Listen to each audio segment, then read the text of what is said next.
This might sound scary to you, but you are not in control. You've never been in control. Every moment you've ever felt like things were in control was an illusion. Every moment that you felt guilty, proud, accomplished, or a failure were illusions. You are not in control. The life you live, the breaths you take, the heart that pumps blood through your body, the brain that thinks, observes, and gives you the facsimile of reality that you call real. None of it is what you think it is. None of it is what you want it to be. This isn't about some God controlling everything, nor is it as simple or straightforward as a litany of cause and effects. There is so much out of your control that even the things you can control, you don't. Every decision you make is determined on 1,000 factors that you have no control over how they will affect you. From what you eat in the morning, to the music you hear, to the smells that make their way up your nose, everything that you experience at every moment alters your choices and your behaviors.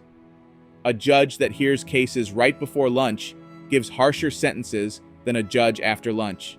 The greatest indicator of wealth for people on average is the zip code they are raised in. The number of adverse childhood experiences directly correlate to high school graduation, college, or whether you end up in prison. Throughout your existence, everything that has ever happened to you, every experience you've ever had, and every experience your family has had throughout history affects the type of decisions you'll make and the beliefs you have right now. The very idea of a you is quickly becoming disproved as we learn more and more about the brain. Identity is nothing but an illusion. You do not exist, not in the way you think you do. The person that you call I is not you. It has never been you. It cannot be you. They are your thoughts, beliefs, ideas, and experiences, turned manifest into an idea of a person, but not a person. And the more you get caught up in the idea of you, in this notion of I, the more you distance yourself from the truth of who you are. Life becomes a big struggle for control, because the I that you believe is you thinks it's in control, that your desires and wants are things you need in your life, and that life should be different from what it is right now. These beliefs all come the more and more you become entranced with your own sense of self. The more you believe you are separate from others, that you are different and separate from life, the more you are inevitably going to suffer and struggle, because the things you desire, the things you think are important, are coming from an illusion of the world, an illusion of identity. You are not this individual living an individual life in a world in which you are separate from. You are the universe, not something that came from it, but something that is intricately a form of it. When we look into the universe to try and understand, we are not looking at something separate from us, but another piece of us. In understanding that you are the universe, that you are only ever experiencing different parts of yourself, that all of existence is this one unified system that has forgotten that it's all one. In Hinduism, they have a term called Lila. It's the divine play that Brahman is putting on. The Advaita Vedanta tradition, we are all Brahman, and Brahman is everything, including every manifestation of God. In understanding Lila is to understand we are actors who have gotten so caught up in the role that we've forgotten that we're acting.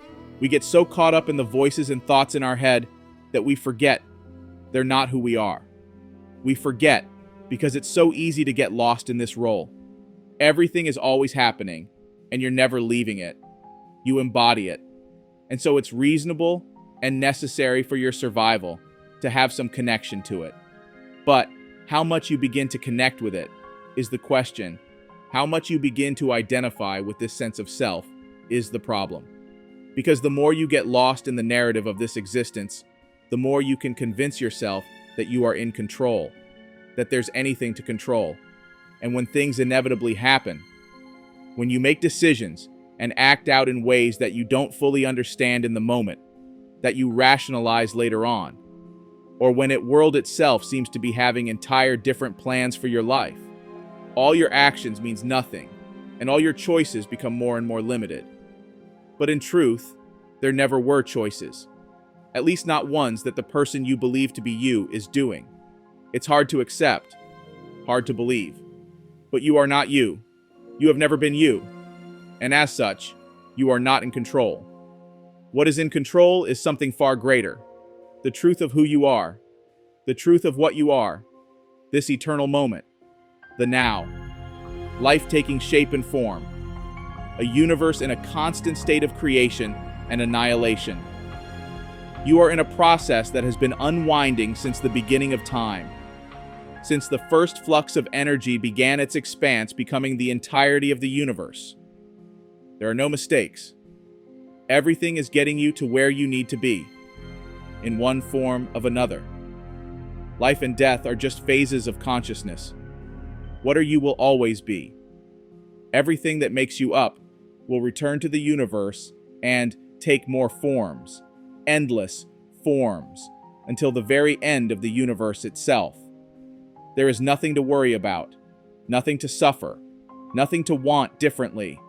Everything you're doing is actually what you have to be doing right now.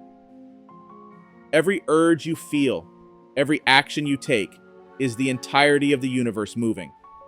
Just as a wave is something the entirety of the ocean is doing. Your life is something the entirety of the universe is doing. Your life is something the entirety of the universe is doing. And when you can stop resisting, stop trying to judge it, stop mourning the things that pass the way you don't want to pass, stop worrying about the things that are happening as if you can control them, and just accept life as it is, for what it is, as it happens. You can then truly be free, and you can realize the truth, that you are perfect and complete, just as you are.